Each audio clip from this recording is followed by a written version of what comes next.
양 목사와 함께하는 주나체, 주님은 나의 최고봉 7월 27일입니다.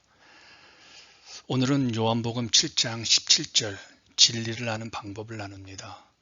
아마 여러분들에게 매우 도움이 되고 또한 반성케 하는 오늘의 묵상이 될 것 같습니다. 오늘 주제의 배경을 나누겠습니다. 요한복음 7장 17절의 말씀이죠. 사람이 하나님의 뜻을 행하려 하면 이 교훈이 하나님께로부터 왔는지 내가 스스로 말함인지 알리라. 챔버스는 그의 논리를 설득하는 방식으로 오늘도 여전히 두 가지를 비교하고 있습니다. 과학적인 지식과 영적인 지식을 터득하는 방식의 근본적인 차이를 설명해 주고 있죠. 과학적 지식은 인간의 호기심을 통해서 얻는 지식입니다. 자연 사물을 바라보면서 그 호기심에서 연구하면서 얻는 지식이죠. 그런데 영적 지식은 오로지 순종을 통해서만 얻게 됩니다.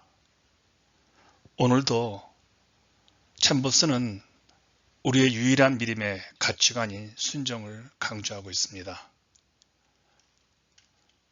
말씀 앞에서 순종은 절대적이죠. 으로 성장하려면 순종해야 합니다. 오늘 묵상의 시작을 챔버스는 이렇게 말합니다. 영적인 것을 이해하는 황금률은 지능이 아니라 순종입니다. 대단한 분석이죠. 그러나 주님의 말씀을 배우려 한다면 순종해야 합니다. 만일 믿음의 일들이 신앙생활이 힘들어진다면 이는 분명히 내 안에 순종하지 않으려는 무언가가 있어서 그러합니다. 이런 도식이 만들어질 수 있습니다. 지적 어둠은 배우지 못한 우리의 무지로부터 옵니다. 그러나 영적 지식은 우리 안에 순종하지 않으려는 뭔가에서 옵니다. 예수님께서 가르치신 것을 깨닫기를 원한다면 오직 순종을 통해 얻을 수 있습니다. 그래서 챔버스가 권면합니다. 예수님께서 주의 말씀으로 마음속에 임하게 할 때 회피하지 마십시오. 하나님의 말씀이 마음속에 들어오면 오히려 더 적극적으로 그 말씀을 이해하고 순종하도록 기도를 해야 합니다. 우리가 하나님 말씀을 듣고도 회피하는 것은 이미 우리가 그 말씀을 알고 있다는 증거입니다.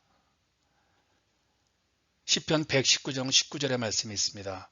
주의 계명들을 내게 숨기지 마소서. 하나님의 계명을 내게 숨기지 마시라는 그 외침은 하나님의 계명을 알고 있는 사람의 마음에서 나오는 것이지요. 그러므로 하나님이 우리에게 당신의 계명을 말씀을 알게 하셨기에 하나님의 뜻을 모르는 척 우리는 변명할 수 없음이 확실하죠. 그런데 문제는요.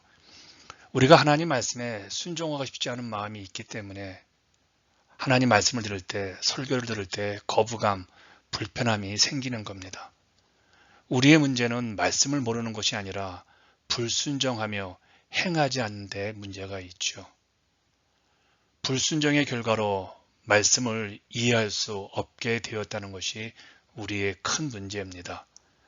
그러니 영적 지식은 순종과 분명한 관계가 있습니다. 말씀이 우리를 시험케 하면 기뻐해야 합니다. 근데 문제는 말씀이 우리를 시험케 만듭니다. 설교가 나를 불편하게 만들고 설교가 나를 시험 구덩이로 빠뜨린다는 겁니다. 하나님의 말씀을 받을 때 그 말씀으로 인해 당장 시험에 놓이지 않는 사람은 한 사람도 없다고 합니다. 하나님의 말씀이 우리 안에 들어오면 바로 우리를 시험하게 만들어 버립니다. 주님이 마태복음 5장 23절과 24절에 이렇게 말씀하셨죠. 그러므로 예물을 제단에 드리려다가 거기서 내 형제에게 원망들을 들을 만한 일이 있는 것이 생각나거든 예물을 제단 앞에 두고 먼저 가서 형제와 화목하고 그에 와서 예물을 드리라. 이 말씀이 왜 시험이 될까요? 이 말씀에 순종하면 영적으로 성장하는데 불순종하니까 우리 삶이 아무것도 신앙생활이 나아지지 않는 겁니다. 챔버스는 말합니다. 예수님의 가르침은 현재 우리에게 해당하는 말씀이며 우리는 단 한순간도 주님을 속일 수 없습니다. 하나님의 영이 우리 안에 들어오면 아무것도 감출 수 없습니다. 주님은 우리 삶의 미세한 부분까지 가르치십니다. 하나님의 영은 진리의 빛이기 때문에 그렇죠. 우리가 변명하고 감추고 순종하지 않은 모든 것들을 들춰내십니다. 그래서 말씀으로 시험이 들면 기뻐해야 한다고 저는 생각합니다. 진리의 영이 우리 가운데 들어오면 전에는 전혀 생각하지 못했던 작은 것들에 대해 우리의 양심이 아주 민감하게 반응을 하죠. 영적으로 성숙할수록 영적으로 더 민감해집니다. 말씀이 더 갈수록 부담이 되어지고 조그만 것까지도 시험결가 되는 게 바로 그렇습니다. 아주 적은 죄도 마음이 아픈 것은 말씀의 칼이 우리 마음을 찌르기 때문에 그래요. 그러므로 말씀이 우리를 아프게 할 때 즐거워해야 합니다. 분명한 것은요, 말씀을 두고 아픕니까? 시험 들었습니까? 그런 내 모습을 보면서 내가 자라가고 있음을 알게 되는 것이죠. 그만큼 우리가 영적으로 성장하고 있다는 증거이기 때문에 그래요. 그러니 말씀 앞에서 여러분이 힘들고 거부감이 생기고 시험이 들면 거기서 오는 고통을 회피하지 마십시오. 영적으로 성장하기 위해서는 반드시 당연히 겪어야 할 과정이기 때문에 그래요. 그래서 챔버스가 이렇게 권면합니다. 예수님께서 주의 말씀으로 당신 마음속에 임하게 할 때 회피하지 마십시오. 만일 당신이 회피하면 당신은 종교적인 위선자가 됩니다. 위선자, 이 위험성이 우리 가운데 있습니다. 위선자는 사기꾼이죠. 하나님 말씀이 분명히 들어왔는데 그 말씀에 순종하지 않는다면 위선자여 사기꾼이라는 겁니다. 내가 말씀을 아는 대로 또 말씀대로 살지 않을 때 가면을 쓴 위선자가 되고 그 위선으로 내가 괜찮은 신앙인이라고 남을 속일 수 있으니 사기꾼이 되는 것이죠. 이러한 상태로 오랜 세월 믿음 생활한다고 하는 것은요. 결국에는 나도 나를 어떻게 해볼 수 없는 강력한 영적 괴물이 되는 겁니다. 그래서 챔버스가 강력히 권면합니다. 먼저 늘 순종하십시오. 하나님 말씀에 끝까지 순종하십시오.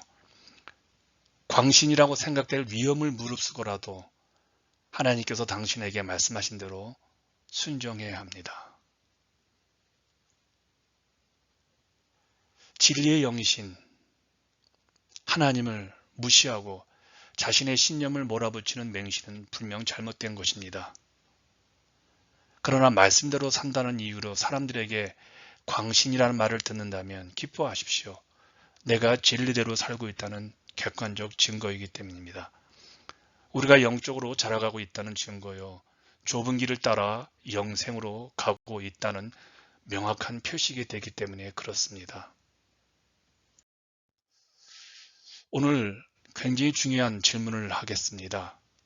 오늘 당신이 한번 자신에게 묻고 우리 함께 고백하고 실천했으면 합니다.